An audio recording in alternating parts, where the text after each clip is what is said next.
Okay, so papunta tayo sa may Holy Door.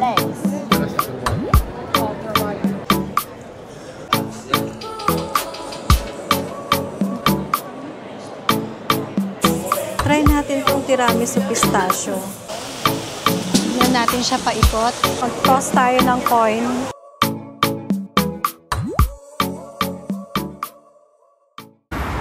Good morning! Day 2 na natin. Today, papunta tayo ng Vatican. 7 a.m. Okay, mag-navigate muna tayo. Andito na tayo sa Vatican, mga kagala. Ito yung tour guide natin.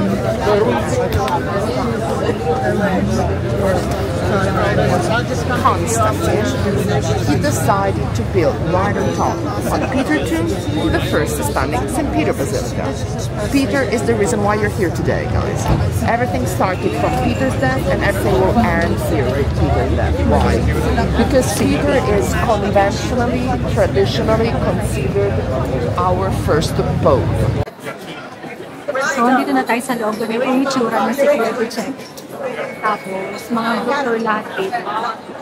Nasay lang natin yung tour guide natin. Para may idea na tayo sa loob.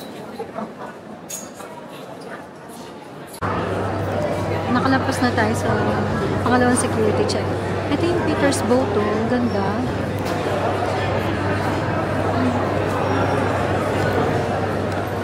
March 5, 2025. Jubilee.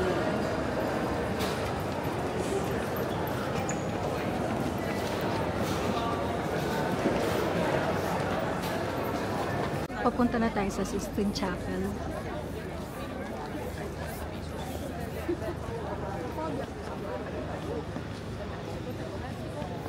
Daming gardeners daw dito.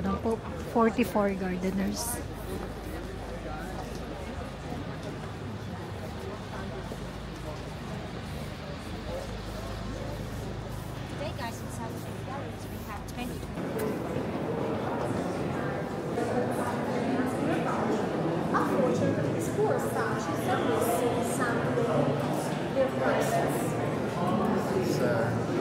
I was surprised to see the one that was still.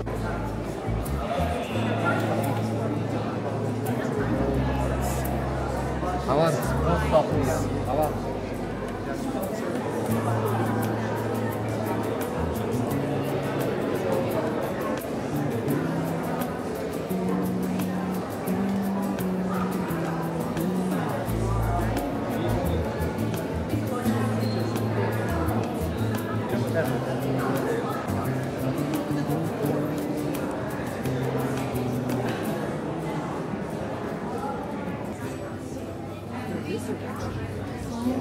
Resurrection of Jesus Christ. As we walk, looking at Jesus, but not just his eyes. Look at his arms, his legs, his head, his body. Look, even the stone is starting to move.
Ito yung mga pilgrims na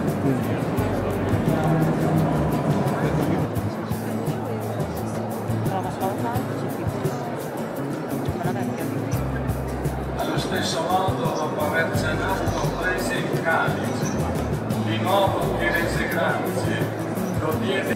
Okay, so papunta tayo sa may Holy Door.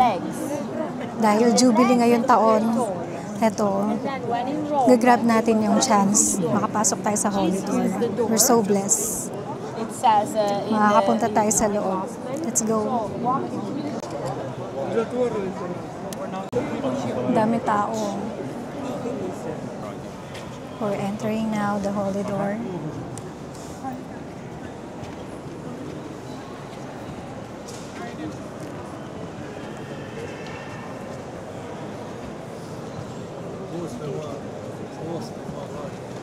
Avanti, per favore, avanti.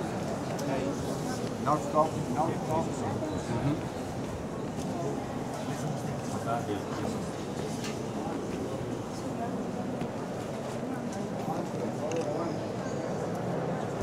Ito yung La Pieta, guys. Ito yung ginawa ni Michelangelo. Yung La Pieta. Original piece. Sa tabula.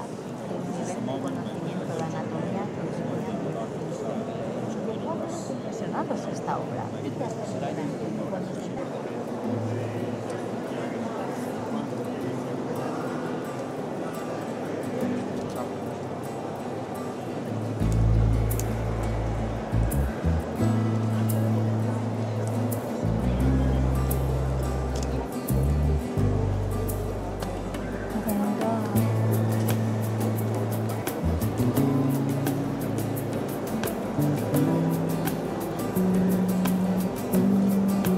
Daming chapel dito. O, chapel nga. Okay, tapos na tayo. Pauwi na tayo. Ay, hindi pa pala uwi. Maghanap kami ng makakainan. And then, nakabili pala kami ng souvenir. Yan, mga Holy Rosary, tsaka isang display ng cross ni Jesus Christ. Unfortunately, hindi na natin nadatnan yung nagbe-bless. Babalik kami bukas ng umaga para mapabless lahat ito before yung tour natin sa Colosseum. Okay. Naganap kami makakainan malapit lang dito sa Basilica, sa St. Peter. Ayan, mga siguro 6 to 7 minutes walk. Ganda oh. Dito tayo sa restaurante Venerina. Nabubulol ako. Pasensya na kayo. Ayan siya.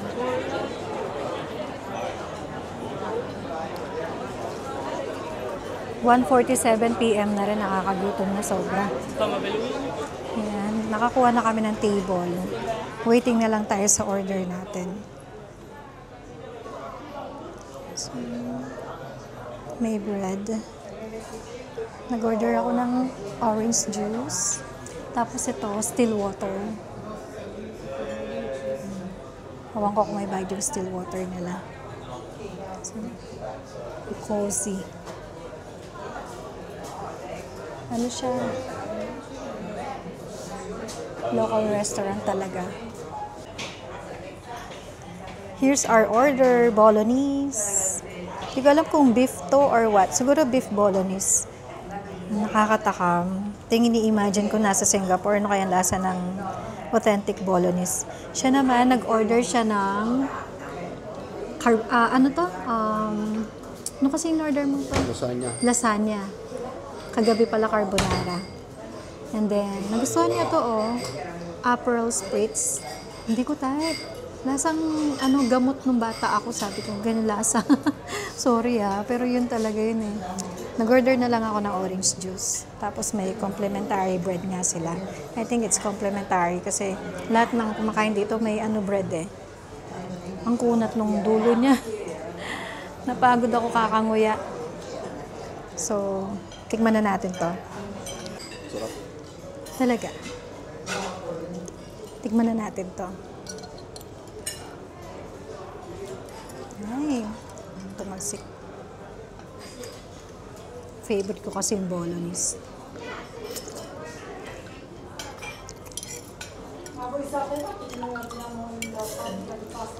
Bago yung lasa niya. Ganito yung siguro talaga.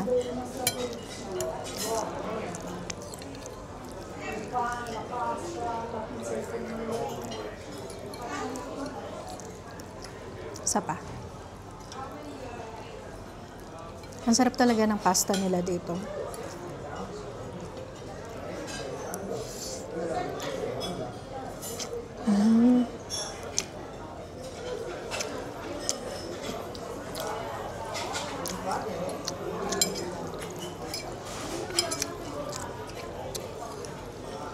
Okay.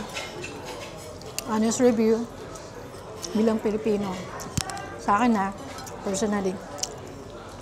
Nasanay kasi tayo dun sa bolognese sa atin sa Pinas. Malasa, savory. Dito medyo mild lang yung flavor niya. Talaga nangingibabaw yung lasa ng pasta. Parang pansin ko yung tipong halos pasta lang ang kainin mo. At wala siyang alam niyo yun, yung mga sauce or what. Hindi matapang yung mga sauce nila.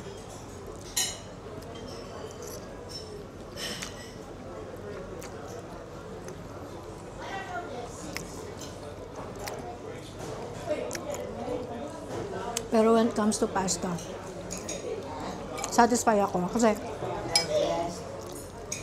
gusto ko yung mga ganito, al dente style. Hindi ko yung lutong-luto. Ito, hindi ko nalalasan kung beef.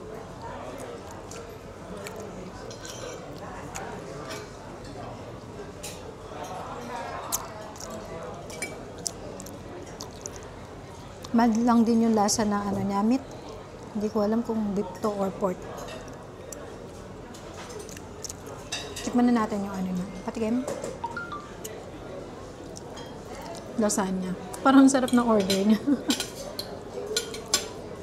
Lasagna.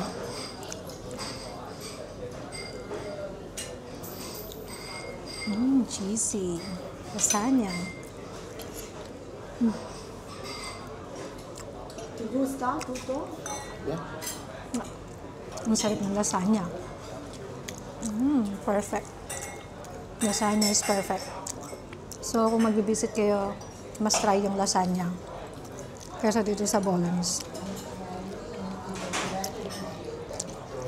Parang ano to local restaurant. Tapos, yung sa menu, nilagyan ng English sa baba. Mostly kumakain dito, mga lokal. Sige, kain muna tayo. Mag-order din tayo ng calamari with hipon. Ito natatandaan ko yung presyo niya, sabi niya, 20 euros. Calamari. Ang bango, no? Bango ng calamari.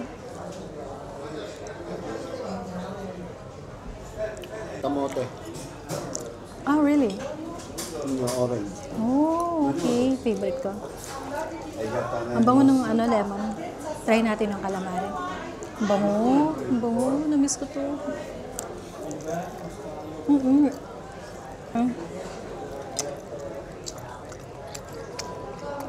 Minute. You can't go wrong talaga with calamari, no? Wrap. With hipon din.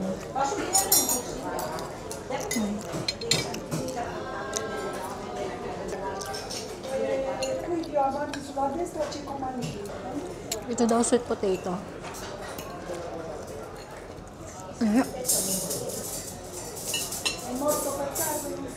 I think this one is cucumber. Hindi. Hindi siya cucumber, no? Maasim siya Zucchini. Zucchini? Maasim-asim palang zucchini. Second calamari. Tapos dito, hindi nila sinaserve with mayo. Unlike sa atin. Yung may mayo, dinidip. Dito wala. Ang pinaka-ano lang niya is meron siyang lemon kung gusto mo. Pigahin mo yung lemon. So, kung wala, sakto. Hindi siya maalat. Sakto lang, balance yung lasa niya. Siyempre, prito. Medyo pagka-oily. Pero kaya ngayon, madalang lang naman to.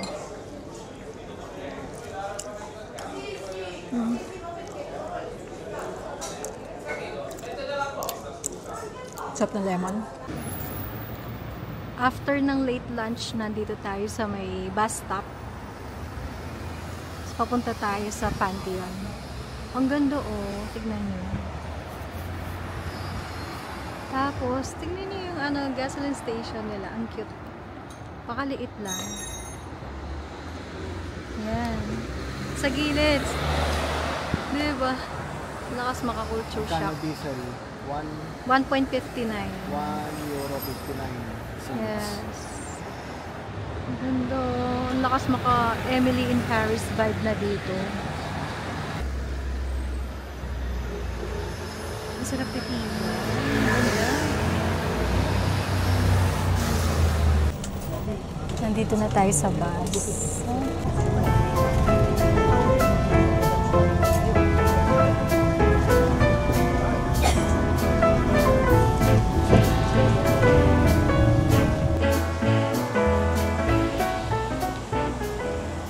Ito na yung hinahanap natin, the Pantheon. Yan, ang ganda niya.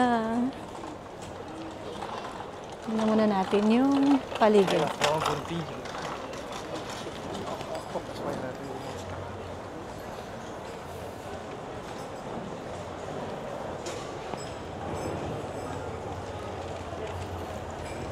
May kainan dito. Or kapehan. Yan. Al Pantheon. Yan, dami ng tao. Yung weather, ang sarap lang. Mabait. Sakto yung lamig niya. Kahit naka-t-shirt ka lang, okay pa rin kaya. Presko yung lamig. Ang ganda! Honey, ang ganda niya. Oh my Lord. This is so beautiful. Yeah. Ang ganda. Iba siya sa personal. Compare mo pag nakikita lang sa screen. Oh my gosh. Oh. So, hanapin muna natin yung entrance ha. Kasi papasok na tayo. Dahil 3 PM yung kinuha nating timing. Nakapasok na tayo sa Pantheon. Ganda. Lahat maganda. Grabe.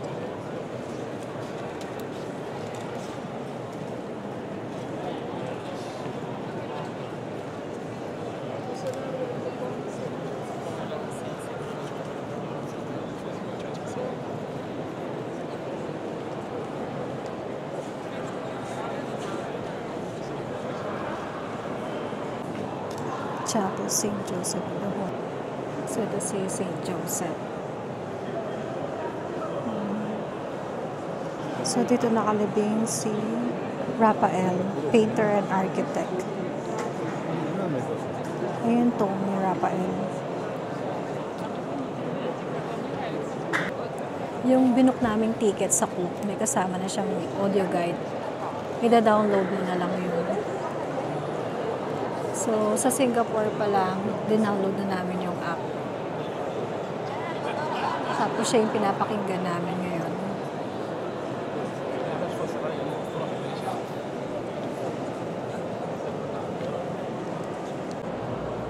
Kita niyo yung bilog na yan? Oculus daw ang tawag dyan. Sabi doon sa audio guide, hindi daw umuulan kasi open pala yan. Yan lang ang kaisa-isang ilaw na natural source of light dito sa loob ng Pantheon.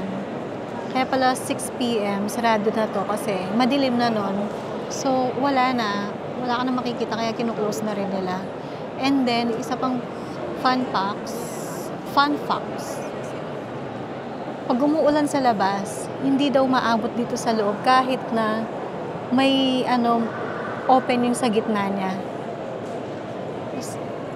Ang galing, nakaka-amaze. Kasi may mang tubig dito pero hindi ganun karami unlike sa labas. Kaya kinukonsider nilang hindi umuulan dito sa loob ng Pantheon.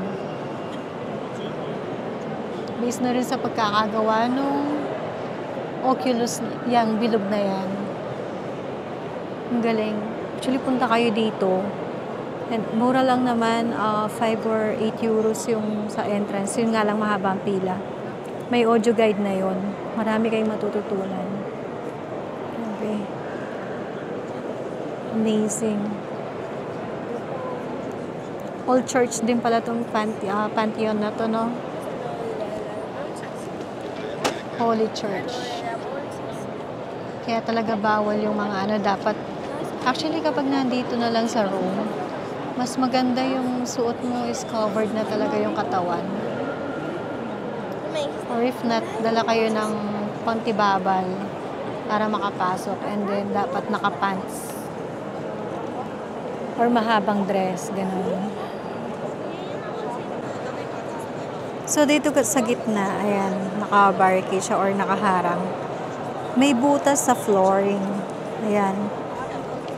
So, sabi dun sa audio guide, yung tubig na nagagaling, which is, ano lang naman, very konti, parang ambon-ambon na lang na nakakapasok dito. Dito yung diretso niyan. Yan, napakaliit. Ewan ako sa inyo. I-zoom natin. Ayan, nakita nyo yung butas. Sobrang liit, di ba? Meron din sa kabila. Ayun siya.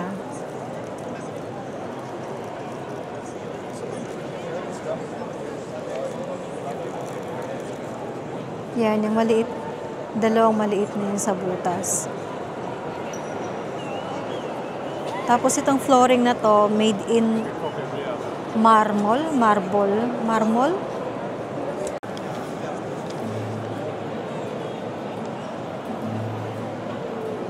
The Pantheon.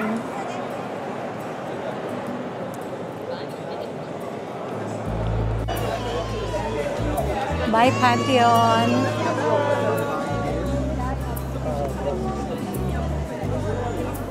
Via Giustiniani. Ganda, oh. Ganda, grabe. Nag-i-enjoy ako. Kahit masakit na yung paa ko, kakalakad. Simula kahapon. Imagine second day pa lang dito. Uy, tiramisu, honey. Oh, here. Okay, let's have a tiramisu. Ang arte. Naasat ko kasi yung pamangkin ko eh. Takam na siya sa tiramisu dito sa Italy.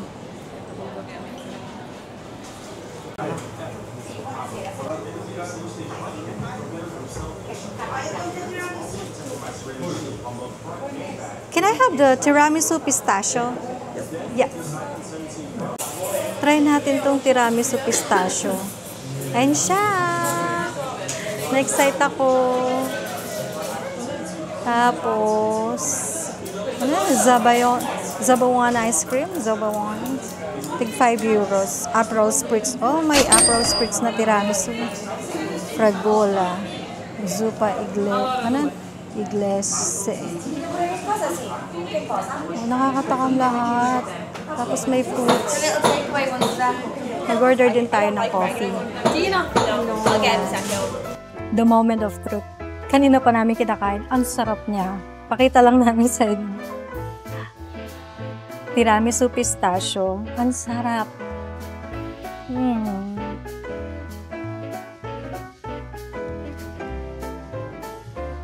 Feeling ko ito yung best seller nila dito. Grabe yung pagka-pistachio niya. Ang sarap. Ang mura pa. 5 euros. Sarap. Sarap. Grabe. Kahit lapagan mo ako na 5 nito, mauubos ko. Grabe, ang sarap, no, honey?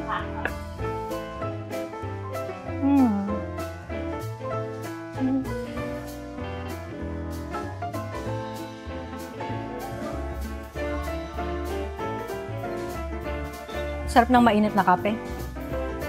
Pero nating special sa coffee, cafe latte. Yung pistachio talaga nagdala. Sarap, try nyo. Must try.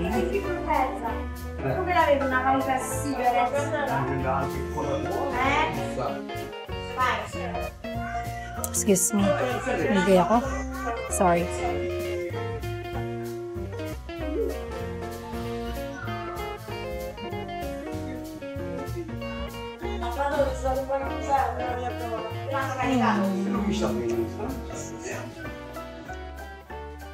Sarap.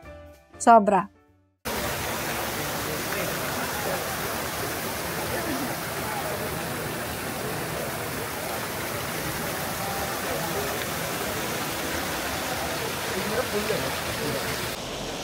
Nagbukas na yung ilaw niya. Gumanda siya lalo.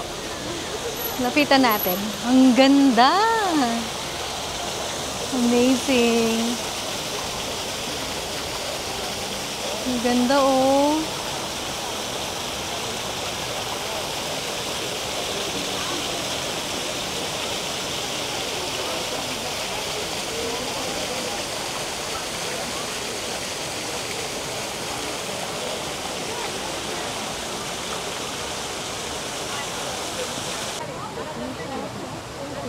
Mupo muna tayo dito. Kaya lang, parang smoking area yata ito. Naano ako sa usok ng mga sigarilyo. Hirap puminga. Ganda!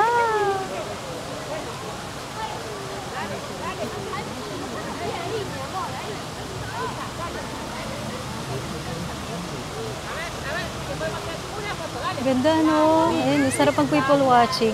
Nakatapos lang namin magkape. Buti na lang may mauupuan dito. O, di ba?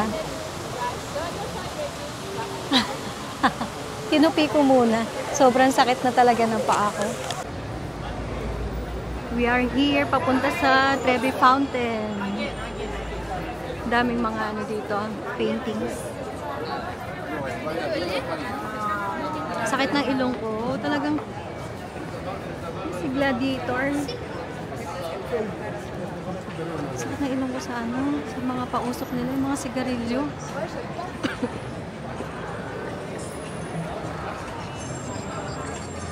Bukas magdadala na lang ako ng face mask. Para magpapalagay ako ng mga sapal-sapal sa balikat mamaya. Balikat tsaka binti, no? Kaya akin, okay lang yung binti. Ako binti, naninigas na yung binti ko. Grabe, ang ganda ng room. 15,000. Gelateria, and ano yung pastisseria Italiana. Uy, macaron.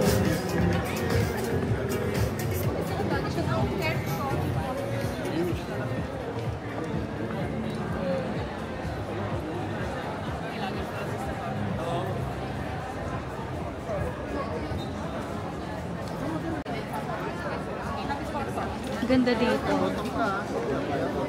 Oo.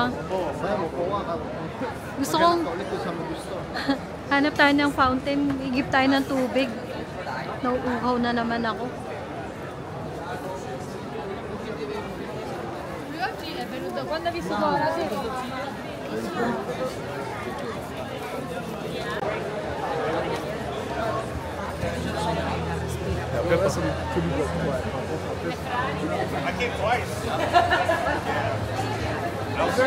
Yung mga ano dito, cafes.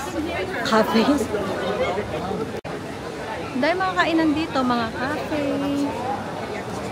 mga restaurant, cotton candy. Ayan na, naririnig na natin siya. Castañas. Okay.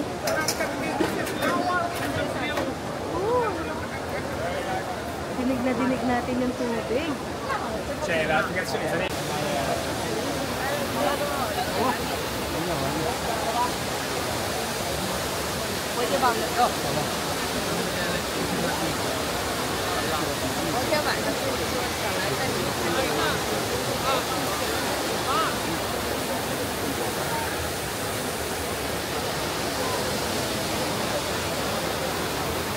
Ganda, no? Ganda.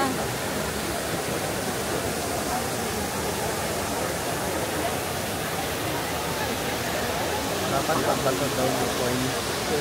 Ang problema, wala tayong coin. Meron ako SDB. No, pwede na yun. Konti na lang yung difference niyan. Yung bata baka malaglag.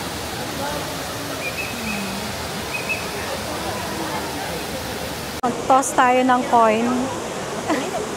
Mag-wish tayo na sana makabalik ulit tayo dito. Okay?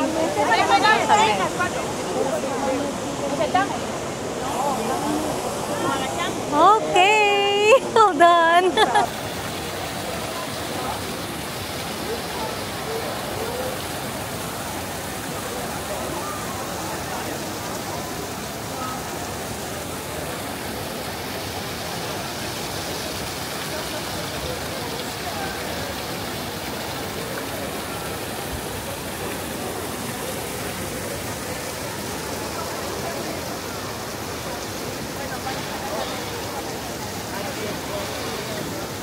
Magdi-dinner muna tayo bago tayo dumiretso sa hotel. Hanap tayo na makakain. Okay, galing tayo doon. Nakalimutan ko yung street. And then, nandito na tayo sa Pinsitali, Trevi. Pasok tayo.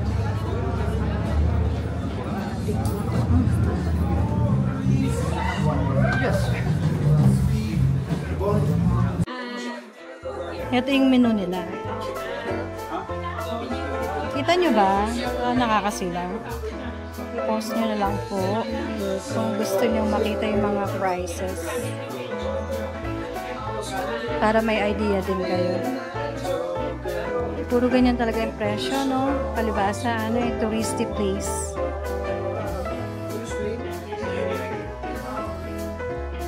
Ito yung order natin. Ganito pala yung sandwich nila. Sabi ko cook ham, pero binigay nila is raw. Raw yata to, no? Pero sige, try natin yung raw para maiba. Parang sarap na yung cheese.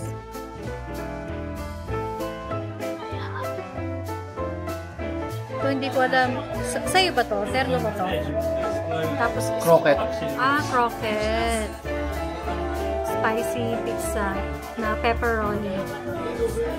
Sarap daw yan. Yan yata yung isa sa bestseller nila. Yaman. Sarap.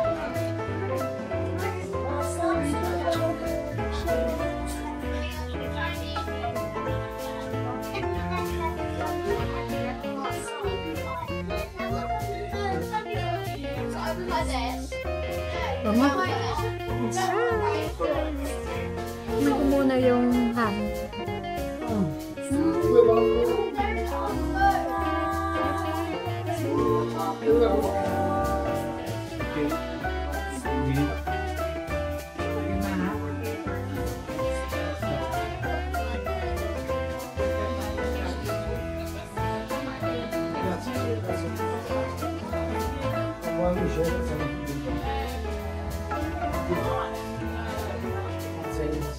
Yun talagang cured ham, no? Salted. Kaya sobrang, kailangan yung cut niya sobrang guys. Good. Wait there. Yeah. Thank you. Parang, babawasan ko yung ham. Nakakalatan ako.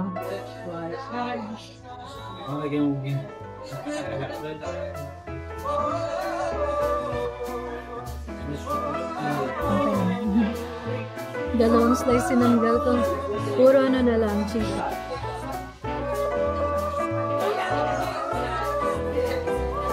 Burrito cheese lahat ako.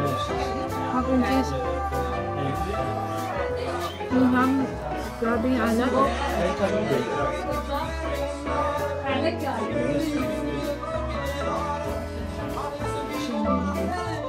Sarap ng tinapay. Mama. Okay. Try natin yung pizza. Spicy, tabakas. Hindi naman siya maanghang na maanghang.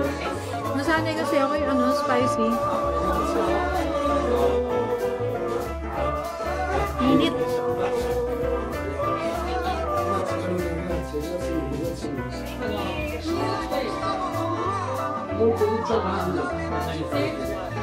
Harap. At yung cheese niya, the best.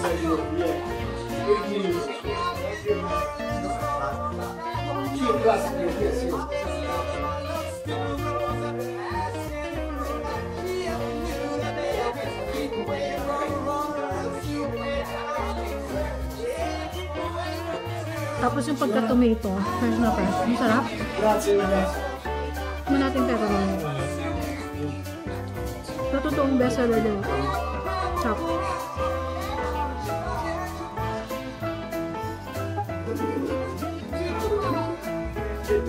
Malinis kamay ko, nagugas ako kanya sa toilet. Bago dumating yung food.